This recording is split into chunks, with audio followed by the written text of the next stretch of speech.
அனைவருக்கும் வணக்கம். கெப்பாசிட்டர் இங்கே இருக்கிற டிவைஸ்க்கு பேர்.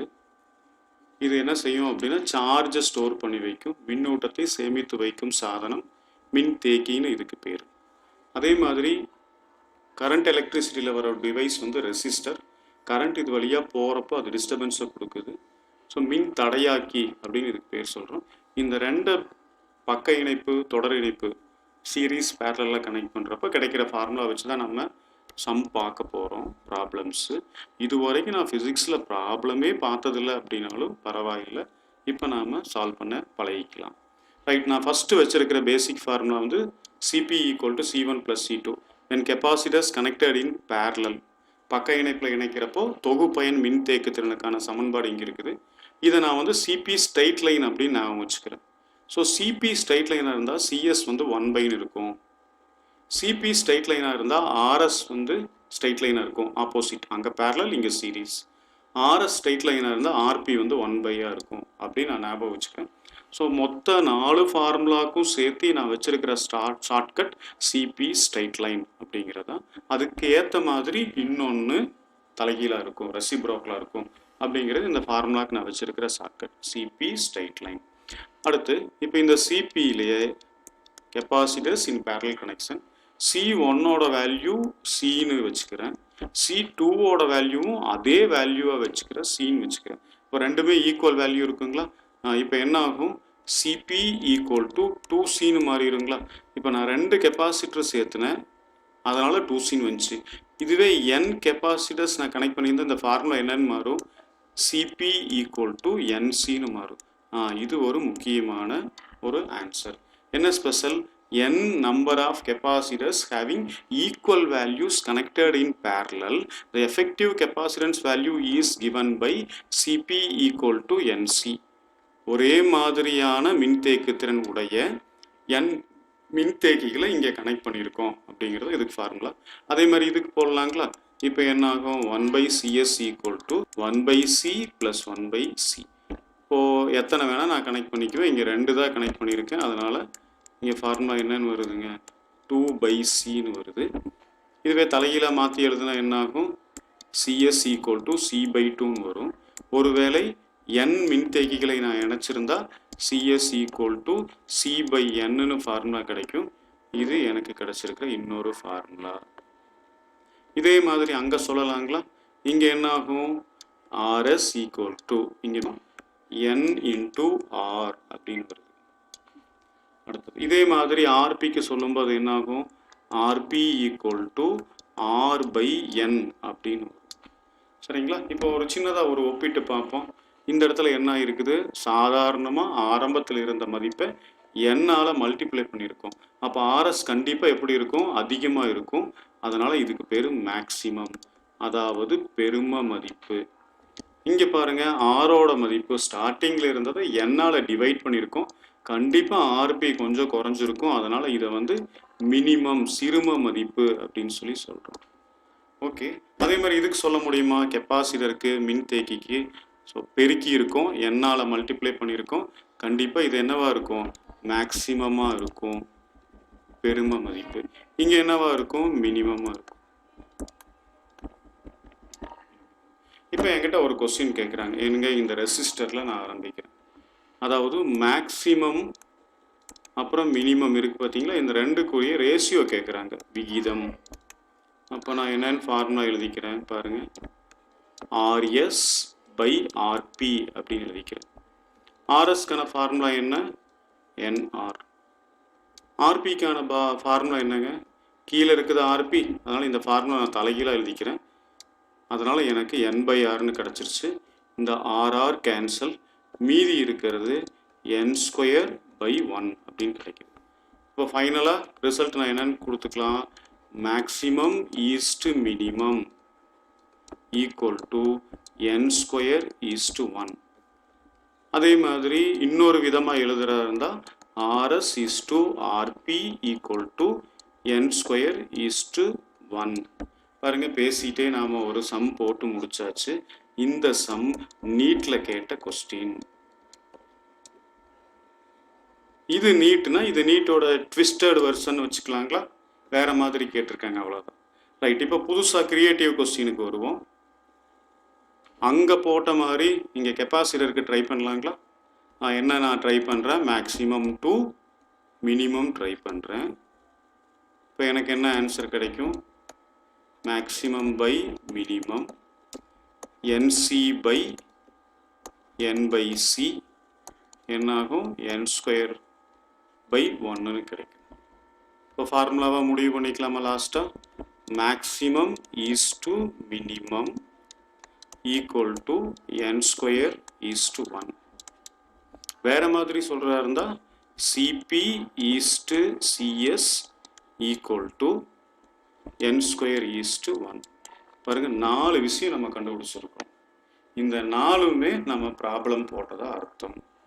இதே சேம் ஐடியா வச்சு இன்னொரு சம் ட்ரை பண்ணலாம். இப்போ இந்த சம் பாருங்கள், இதோட டிசைன் இருக்குதா? இந்த டயக்ராம் பாருங்கள். இந்த டயக்ராமோட டிசைனில் இது சீரீஸாக பேரலா, தொடர் இணைப்பா பக்க இணைப்பா அப்படின்னு முடிவு பண்ணுறதா கஷ்டம்.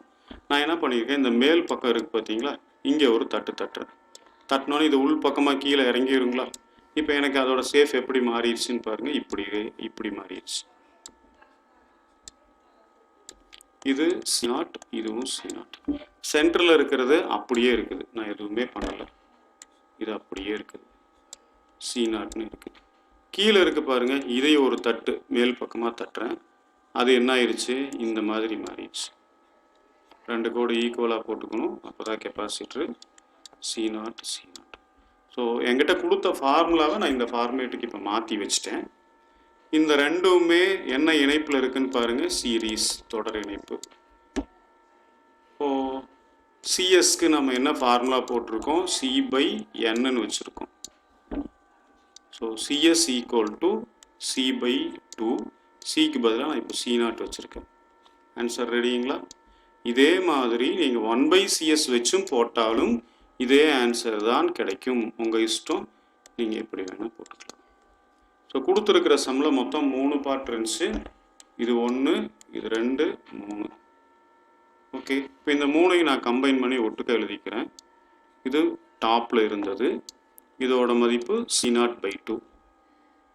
சென்டரில் இருந்த பார்ட் பாருங்கள், இது C0. பாட்டமில் இருந்தது பாருங்கள், அதுவும் C0/2. இந்த 3 என்ன கனெக்ஷனில் இருக்குன்னு பாருங்கள், பேரலல் பக்க இணைப்புன்னு சொல்லுவோம். இப்போது இதுக்கு ஃபார்முலா நம்ம யூஸ் பண்ணுறது எப்படி யூஸ் பண்ணோம்? C P straight line. C P equal to C1 + C2 + C3. இதுக்கு வேல்யூ சப்ஸ்டிட் பண்ணால் C P equal to C0/2, half of the C0. இது C0, இது again half of the C0. இப்போ என்ன ஃபார்முலா எனக்கு கிடைக்குது? இது ஒரு ஹாஃப், இது ஒரு ஹாஃப், ரெண்டும் சேர்ந்து ஒரு C0 மாறிடுமா? ஏற்கனவே ஒரு C0 இருக்குதா? இப்போ என்ன ஆகும்? C P equal to C0 + C0. C P equal to 2C0. அவ்வளோதாங்க, சம் போட்டாச்சு. இதே மாதிரி ரெசிஸ்டர் வச்சு மின்தடையாக்கி வச்சு சம் போட்டு பார்க்கலாங்களா? இந்த டிசைனை எப்படி நாம் கண்டுபிடிக்கிறது? மேலே ஒரு தட்டுனா என்னாகும்? இப்படி வந்துடுச்சு. இது 5 ஓம், இது 10 ஓம் ரெசிஸ்டர்.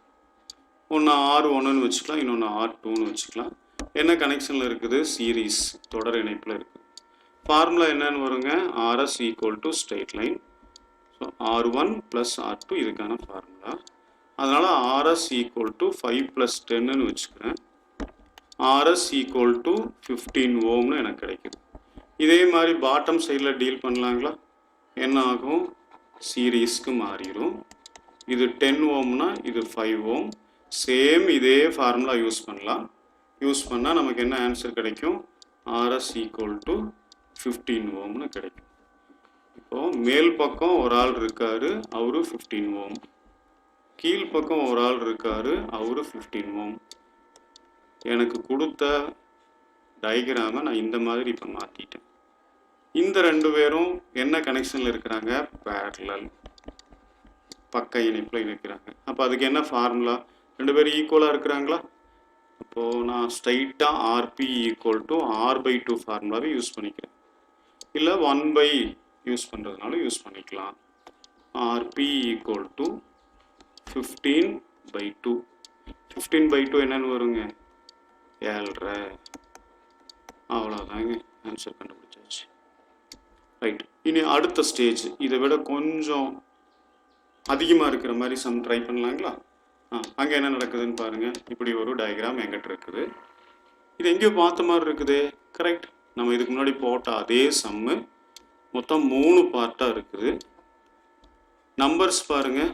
இங்கே 5னா இங்கே 10, இங்கே 5னா இங்கே 10, 5 10. கீழே பாருங்கள் 10 5 10 5 சேம் ரிப்பீட் ஆகிட்டே இருக்குது. இப்போ ஃபஸ்ட்டு செட்டுக்கு நம்ம ஏற்கனவே ஆன்சர் போட்டுட்டோம், அது 7.5. செகண்ட் செட்டும் அதே மாதிரி தான் இருக்குது, இதுக்கும் ஆன்சர் இன்னொரு 7.5. தேர்டு செட்டும் அதே 7.5. 3 7.5 ஒன்றா வந்துருக்குது. ரைட், இப்போ அவங்க கொடுத்த டயக்ராம் எனக்கு என்னென்னு மாறிடுச்சுன்னு பாருங்கள். இப்படி மாறிடுச்சு. இது என்ன கனெக்ஷனாக இருக்கும்? சீரியல் பல்ப் மாதிரி இருக்குது பார்த்தீங்களா லைனாக, அதனால் சீரீஸ்னு சொல்கிறேன். தொடர் இணைப்பு. இப்போ ஃபார்முலா என்னன்னு இருக்குங்க? RS equal to R1 plus R2 plus R3. Formula எழுதிட்டேன். அப்புறம் சப்ஸ்டியூட் பண்ணுறேன், அப்புறம் ஆன்சர் எழுதிக்கிறேன். எல்லாத்தையும் ப்ளஸ் பண்ணால் என்ன வருங்க? 22.5 ஓம் அப்படின்னு ஆன்சர் கிடைக்கும்.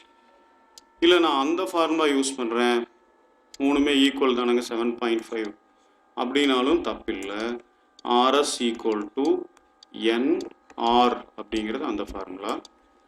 RS equal to 3 into 7.5. RS equal to 22.5 ஓம். ஏதோ ஒரு ஃபார்முலா பரிச்சை காலில் நமக்கு எது ஞாபகம் வருதோ அல்லது எது ஈஸியாக இருக்குதோ அந்த ஃபார்முலா யூஸ் பண்ணிக்கலாம். ரைட், இப்போ பாருங்கள், நாம் சிபி ஸ்ட்ரைட் லைன் அப்படிங்கிற ஒரே ஒரு ஃபார்முலாவை வச்சு சிஎஸ்க்கு தலைகீழாக சொன்னோம். ரைட், சிபி ஸ்ட்ரைட் லைன் அப்படின்னு ஐடியாவை வச்சு ஆர்எஸ்க்கு ஸ்ட்ரைட் லைன் சொன்னோம். மாறி இருக்கு, அங்கே பேரலல்னா இங்கே சீரீஸ். அப்போ ஆர்பி எப்படி இருக்கும்? 1/r. ஒரே ஒரு ஷார்ட்கட்டை வச்சு ஃபார்முலா ரெடி பண்ணி ஒரு நீட்டு சம்மும் கிராஸ் பண்ணி 2-3 சம்மும் போட்டு முடிச்சிருக்கோம். ஸோ நம்மளால் கண்டிப்பாக முடியும். ட்ரை பண்ணுங்கள். தேங்க்யூ.